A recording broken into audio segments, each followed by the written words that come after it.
Imagine waking up one morning and the first thing you feel is a tightness in your chest. It's not pain exactly, but a weight, an invisible pressure pressing down on your lungs, your thoughts, your very sense of being. You try to shake it off, but it clings to you like a shadow, following you through your day. You sit at your desk, scroll through your phone, or stare at the ceiling, and the question creeps in. Why am I so anxious? It's not the kind of anxiety tied to a specific threat. No looming deadline, no life-altering crisis. It's deeper, more pervasive, woven into the fabric of your existence.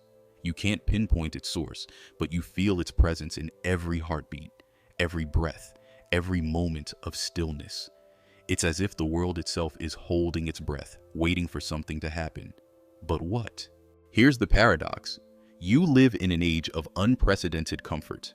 You have access to more information, resources, and opportunities than any generation before you. Yet, you feel more unsettled, fragmented, and lost. You're surrounded by people, but feel alone. You're constantly connected, but feel disconnected. You have everything you need to be happy, yet happiness feels just out of reach. Why? What if the very things you thought were making your life easier are actually making it harder? What if the tools you use to navigate the world, your phone, social media, endless to-do lists, are not just distractions, but traps? What if your anxiety is not a malfunction, but a signal, a warning from some deeper part of yourself that something is profoundly wrong? Consider this. Anxiety is not just a feeling. It's a question.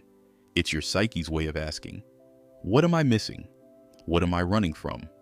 What am I afraid to face? But here's the catch. You can't answer these questions by scrolling faster, working harder, or numbing yourself with entertainment. The answers lie in the silence you've been avoiding, the stillness you've been fleeing, the parts of yourself you've been too afraid to confront. Think about the last time you felt truly at peace. Was it when you were chasing something? A goal? A relationship? A dream? Or was it when you stopped chasing altogether? When you let go of the need to control, achieve, or prove yourself? What if the key to overcoming anxiety is not to fight it, but to understand it? To see it not as an enemy, but as a guide, pointing you toward the parts of your life that need attention, the parts of yourself that need healing.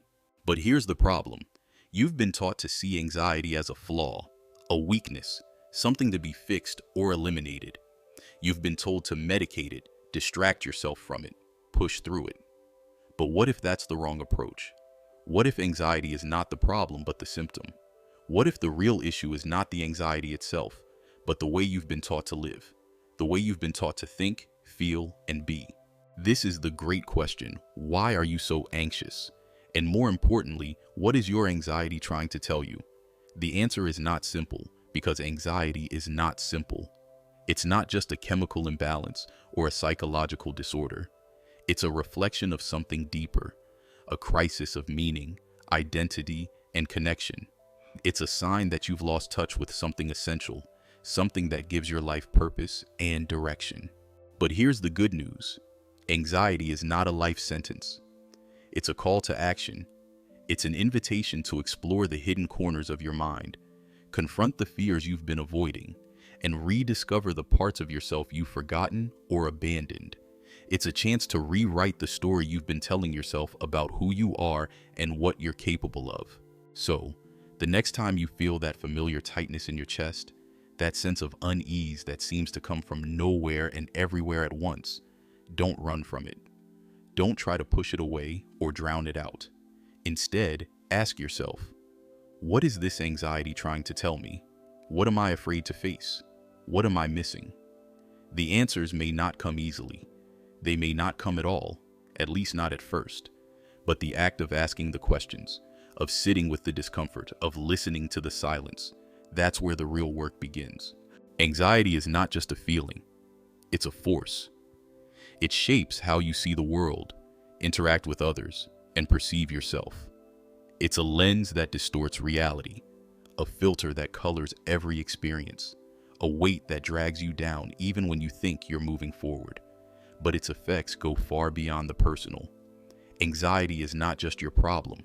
It's a societal epidemic, a cultural condition, a collective crisis. Consider this: anxiety is contagious. It spreads through families, friendships, and communities like a virus. When you're anxious, you project that anxiety onto others through your words, actions, and energy. You become hypervigilant, always on edge, always waiting for the next disaster. And in doing so, you create a feedback loop of fear and tension that reinforces itself, growing stronger with each passing day. But the consequences of anxiety go even deeper. It doesn't just affect your mood or relationships, it rewires your brain.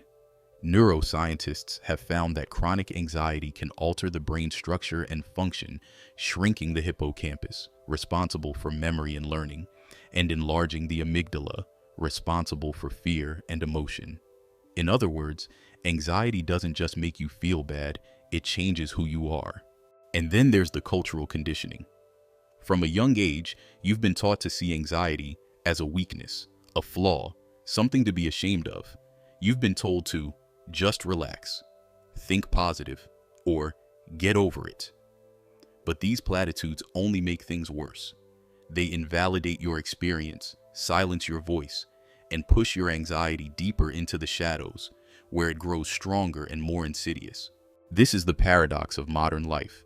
You live in a world that claims to value mental health, but does everything to undermine it. It glorifies busyness, rewards perfectionism, and equates self-worth with productivity. It tells you that you're not good enough, that you need to be more, do more, have more. And then it wonders why you're so anxious. Breaking free from anxiety is not about finding a quick fix or a magic pill. It's not about curing yourself or eliminating your fears. It's about something far more radical: reclaiming your autonomy, authenticity, and sense of self. It's about rewriting the script you've been given and creating a new one that reflects who you truly are, not who you think you should be. The first step is to recognize that anxiety is not your enemy. It's a messenger. It's your psyche's way of telling you that something is wrong, that something needs to change. And the only way to silence the messenger is to listen to its message. This means sitting with your anxiety, not running from it. It means asking yourself the hard questions. What am I afraid of? What am I avoiding? What am I missing? Carl Jung called this process shadow work, the act of integrating the parts of yourself you've disowned. It's not easy, but it's essential, because until you face your shadow, you will always be at its mercy. The second step is to challenge the narratives that fuel your anxiety. These narratives are not your own.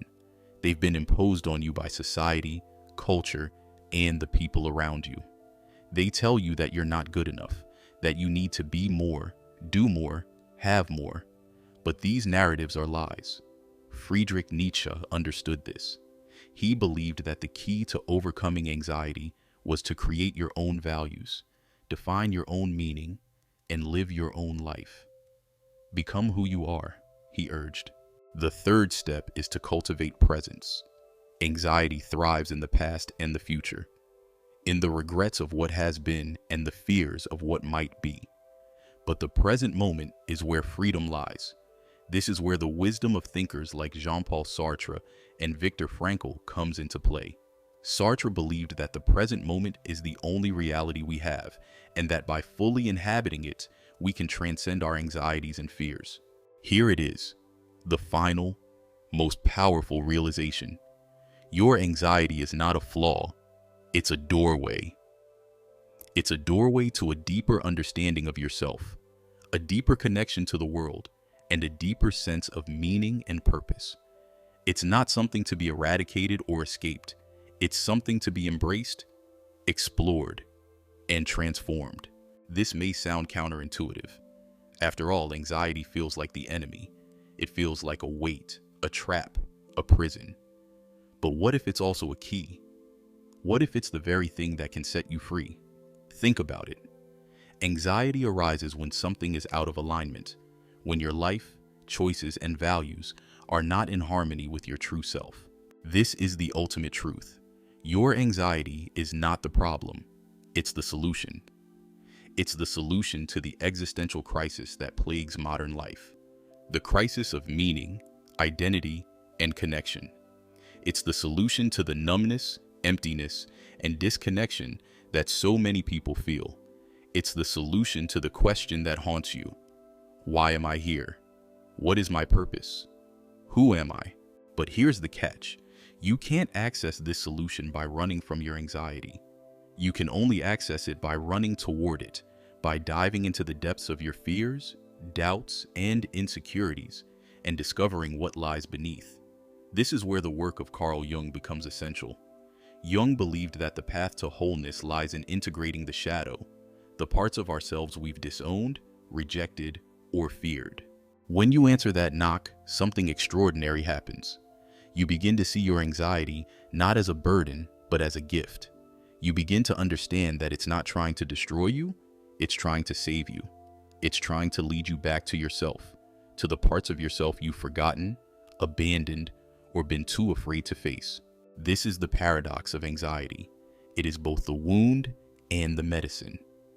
It is both the problem and the solution. And the only way to transcend it is to embrace it. But this is not a one-time event. It's a lifelong journey, a journey of self-discovery, self-acceptance, and self-transformation. Thanks for watching.